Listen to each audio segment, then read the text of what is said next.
राजाओं की एकता। एक महाकाव्यात्मक युद्ध, शौर्य और एकता की कहानी। सुदूर पर्वतों के बीच स्थित थे दो शक्तिशाली राज्य और अवंती। दोनों समृद्ध, शक्तिशाली और गौरवशाली थे, लेकिन इनके बीच हमेशा वैमनस्य बना रहता था। मालवा का राजा विक्रम सिंह अपनी वीरता और रणनीतिक कौशल के लिए प्रसिद्ध था, जबकि अवंती का राजा रुद्रसेन अपनी अजेय सेना और अपराजेय नेतृत्व के लिए जाना जाता था। वर्षों से इन दोनों राज्यों के बीच संघर्ष चलता आ रहा था, कभी सीमाओं को लेकर, कभी व्यापारिक हितों को लेकर। दोनों सेनाएं एक दूसरे के सामने कई बार आ चुकी थी, लेकिन कभी भी निर्णायक युद्ध नहीं हुआ था।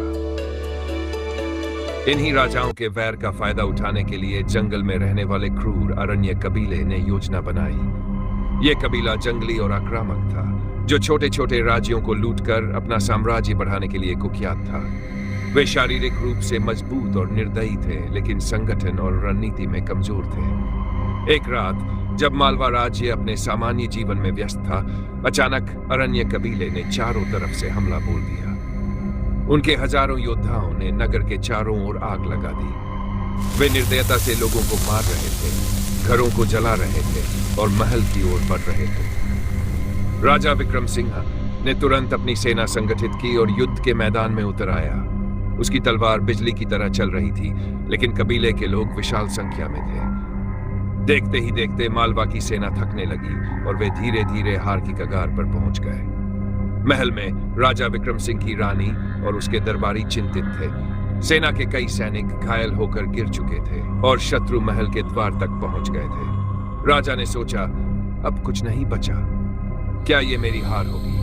उसी क्षण आकाश में रणभेरी गूंज उठी। एक विशाल सेना तेजी से युद्ध भूमि की ओर बढ़ रही थी। उनका ध्वज हवा में लहरा रहा था, अवंती राज्य की सेना। राजा विक्रम सिंह को अपनी आंखों पर विश्वास नहीं हुआ। राजा रुद्रसेन, जिसे उसका वर्षों पुराना बैर था, अपनी पूरी सेना के साथ उसकी रक्षा के लिए आ पहुंचा था। अवंती की सेना ने घेराबंदी की और अन्य कबीले को चारों ओर से जकड़ लिया।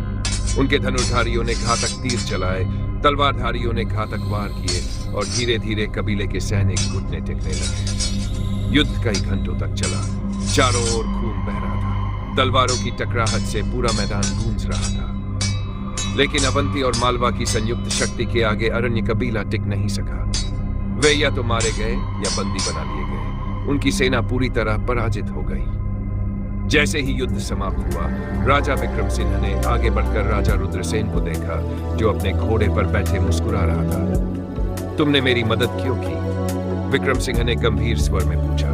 हम तो शत्रु थे। राजा रुद्रसेन ने अपनी तलवार को म्यान में रखते हुए कहा, हम दोनों में चाहे कितना भी वैमनस्य क्यों न हो, लेकिन इसका लाभ किसी तीसरे को कभी नहीं उठाने देंगे।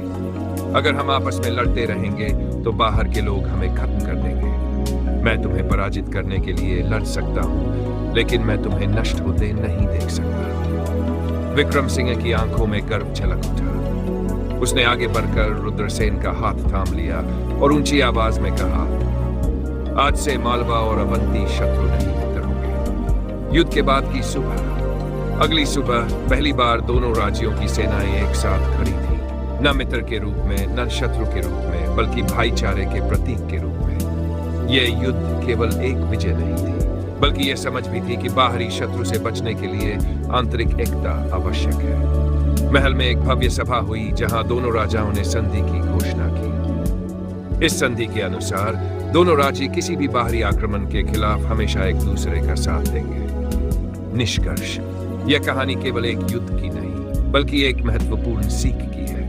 आपसी झगड़े हमेशा बाहरी शत्रु को मजबूत करते हैं। राजा विक्रम सिंह और राजा रुद्रसेन की यह कहानी युगों तक एक उदाहरण बनी रही कि एकता में ही शक्ति है। चाहे मतभेद कितने भी गहरे क्यों न हो, जब संकट आए तो अपनों का साथ देना ही सच्ची वीरता है।